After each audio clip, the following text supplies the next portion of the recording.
Penundaan serangan ke Israel rupanya merupakan taktik Iran untuk menyerang psikologis pendudukan. Ancaman yang diberikan Iran selama 2 minggu terakhir itu pun berhasil membuat Israel ketakutan.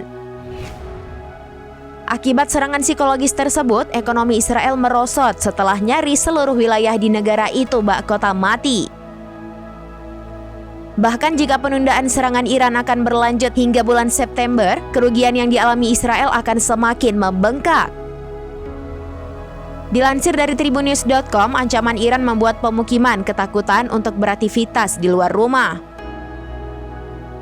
Bahkan turis dari berbagai negara juga mulai enggan untuk menginjakkan kaki di pusat kota negara tersebut.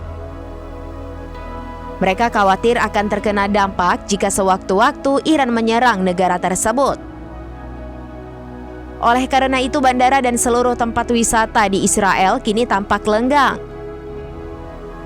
Selain itu, ancaman serangan Iran diprediksi akan berpengaruh pula terhadap sektor pendidikan di Israel.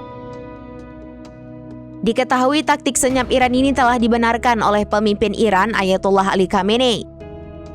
Menurutnya, pembatasan-pembatasan dan sanksi barat tersebut sebagai perang psikologis.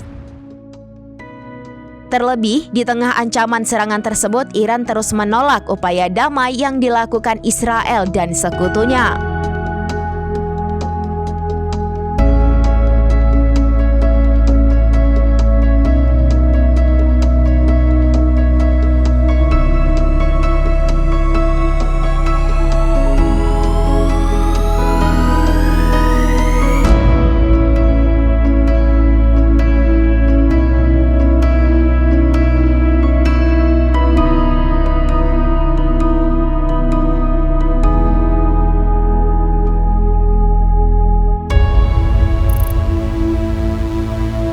Download Tribun X sekarang, menghadirkan lokal menjadi Indonesia.